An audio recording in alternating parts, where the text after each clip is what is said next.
Hello YouTube, today I'm going to be doing a tutorial on how to do this adorable little hair scrunchie.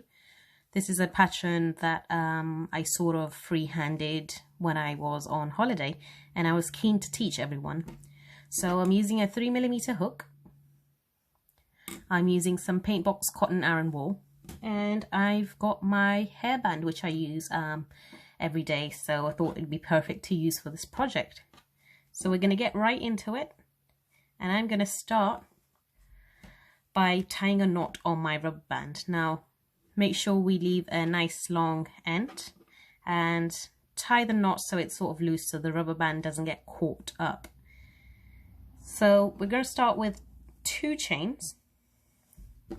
So let me sort my wool out here. 2 chains. So, oops. 1 and 2, and now we're going to do 1 double crochet, or you can use half a double crochet or a single crochet. It's really up to you.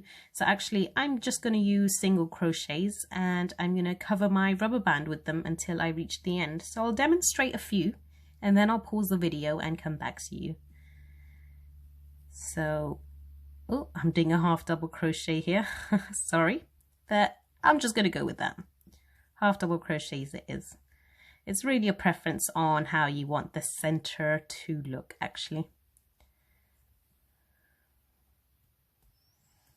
So I've done 3 double crochets, and actually I'm not going to weave this in because I want it till the end so I can secure my work. So just another half double crochet. If you want me to demonstrate how to do a half double crochet, I'll actually do this quite slowly. So wrap your yarn around your hook, put it through the rubber band, grab the yarn from the back and put it through all 3 loops. I'll do that one more time.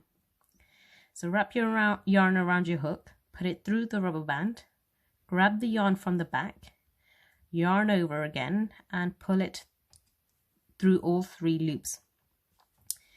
So we're just going to carry on, and I'm now going to pause the video and come back to you towards the end when I've covered my rubber band with half double crochets. As you can see, I've nearly reached the end of my work and I've covered the rubber band in half double crochets. I'm just going to add a few more, just to make sure everything's covered, and then we can move on to the easy part. Just going to move this out the way. So I'm pretty happy with how that's been covered and it's still nice and flexible. So I'm just going to go on the top of that chain here and slip stitch into that.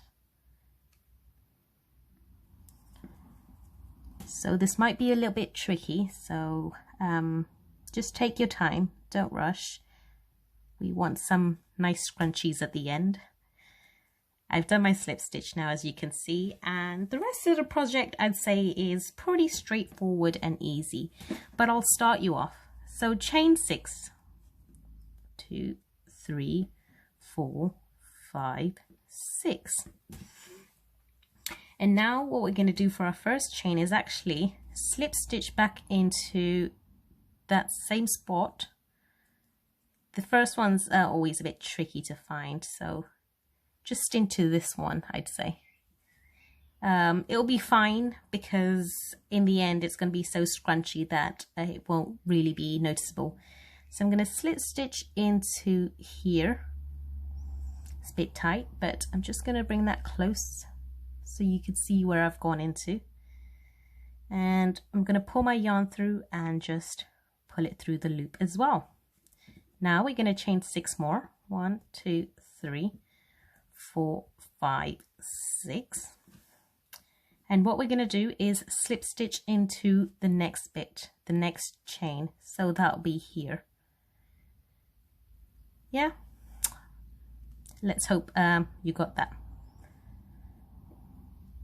When doing tutorials on smaller stitches, it's probably a bit difficult to see. So I'm gonna slip stitch You might have to pull your chains to the side, and we're going to slip stitch there. So now we've got 2 of those frilly bits. Now we're going to chain 6 again. So hopefully you get the idea. It's just basically chaining 6 and slip stitching into the next on top of the next chain even. So I've done 1, 2, 3, 4, 5, 6. I'll show you that again actually. So I'm going to go into the top of this chain and slip stitch into there.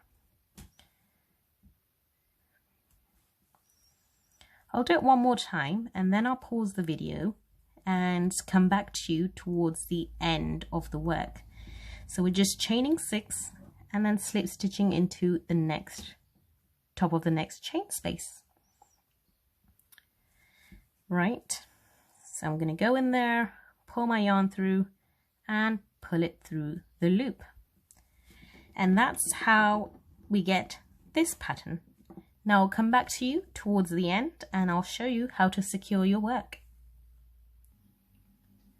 As you can see, I've nearly reached the end. I've got 2 more chains or 3 more chains in between, which I'm going to quickly finish off with everyone. 6 chains, slip stitch into here,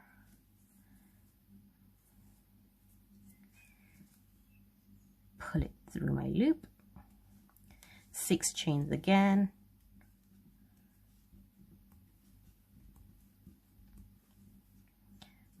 slip stitch into this, and we're just going to do our last set of 6 chains. 1, 2, 3, 4, 5, 6, and we're going to slip stitch into this bit right here.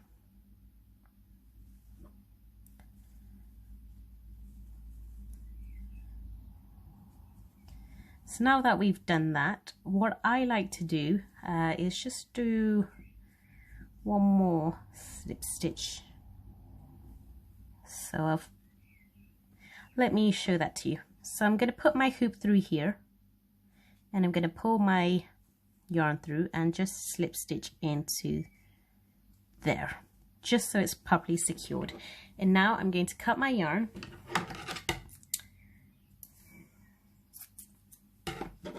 So cut that off and I'm just gonna pull it through.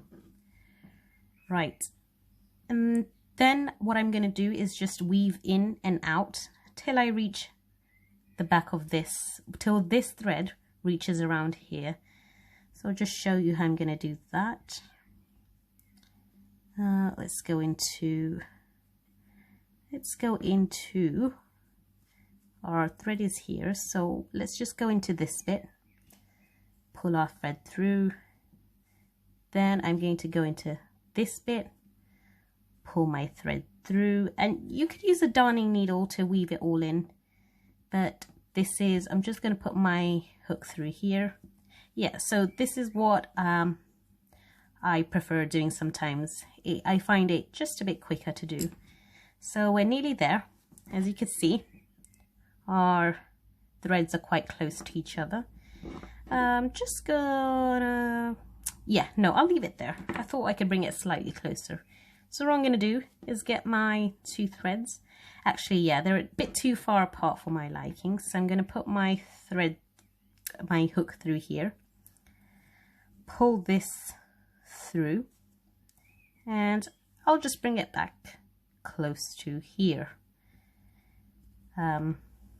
Just making sure my work is very secure, because I like it being secure, just so it doesn't come apart in the washing or anything. So I'm just going to get my 2 threads like so, and I'm just going to tie a knot.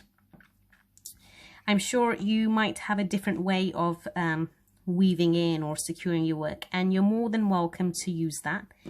This is just how I'm doing it. This is just my preference. Everyone's got their own. So what I'm going to do is I'm just going to cut these threads off now that my work is tied off, and I'll show you the end result.